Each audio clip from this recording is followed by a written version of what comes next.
Welcome students. आज की video में हम टेंसेस के पार्ट से प्रेजेंट परफेक्ट कॉन्टिन्यूअस टेंस को डिस्कस करेंगे। The present perfect continuous tense जो है उसकी पहचान क्या होती है।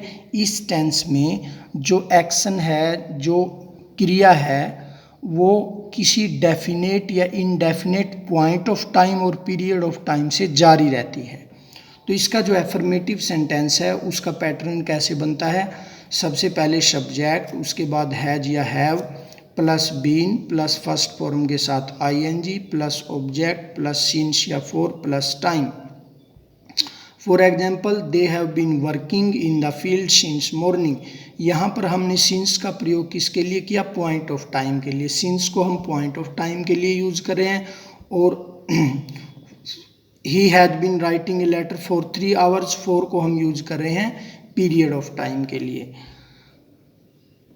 तो जो नेक्स्ट इसकी वो है पैटर्न जो बनेगा नेगेटिव सेंटेंस का। तो नेगेटिव सेंटेंस में जो है सब्जेक्ट के बाद हैज या have plus not plus been plus first form के साथ ING plus object plus since या फॉर प्लस टाइम।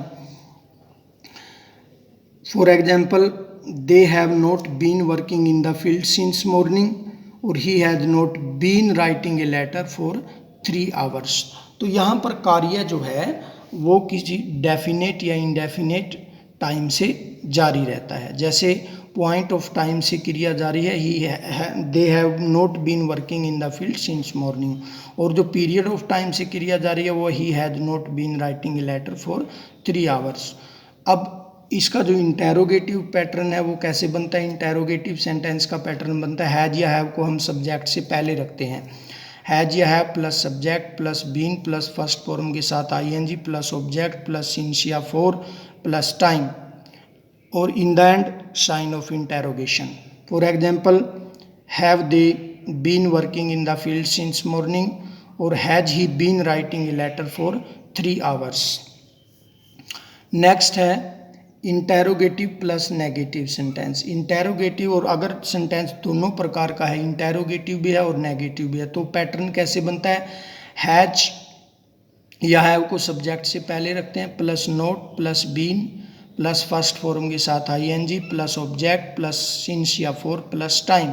तो ये पैटर्न जो है बनता है। For example, they have not been working in the field since morning, has he not been writing a letter for 3 hours। अब हम बात करते हैं use of the present perfect continuous tense. अब हम इसके यूज कैसे करते हैं।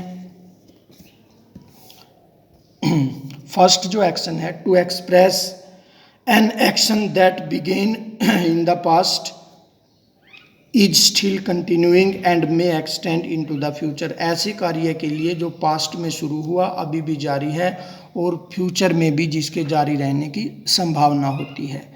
For example, he has been reading in the room for 3 hours। तो इस एग्जाम्पल में जो रीडिंग का कार्य है वो पास्ट में शुरू हुआ और अभी भी जारी है और फ्यूचर में भी जारी रहने की संभावना है। उसी प्रकार next example, they have been living in this house since 1980। वो 1980 से इस घर में रह रहे हैं। तो जो लिविंग का, जो घर में रहने का कार्य है वो पास्ट में शुरू हुआ, वर्तमान में जारी है और फ्यूचर में जारी रहने की संभावना है। It has been raining since morning. तो इस एग्जाम्पल में भी ठीक उसी प्रकार का सेंस है। दूसरा जो रूल है वो है to describe continued and uninterrupted action though they are completed. कोई भी कार्य जो कंटिन्यूड है प्रेजेंट में और जो अनइंटरप्टेड है यद्यपि वो फिनिश हो गया है। For example, they have been making a noise all the day. तो ऑल द डे क्या शो कर रहा है कि कार्य जो है वो अनइंटरप्टेड है और कंप्लीटेड है।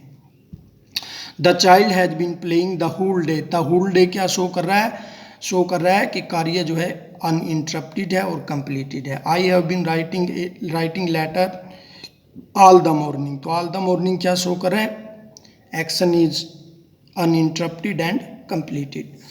तो जो सिंस या फॉर हैं, सिंस या फॉर का यूज हम कैसे करते हैं। यूज ऑफ सिंस, और सिंस को जो है पॉइंट ऑफ टाइम के लिए यूज करते हैं और फॉर को जो है पीरियड ऑफ टाइम के लिए यूज करते हैं। तो डियर स्टूडेंट्स, आज की वीडियो में हमने बात की प्रेजेंट परफेक्ट कॉन्टिन्यूअस टेंस की। अपनी नेक्स्ट वीडियो में हम नेक्स्ट पार्ट की बात को एक्सप्लेन करेंगे। Thank you.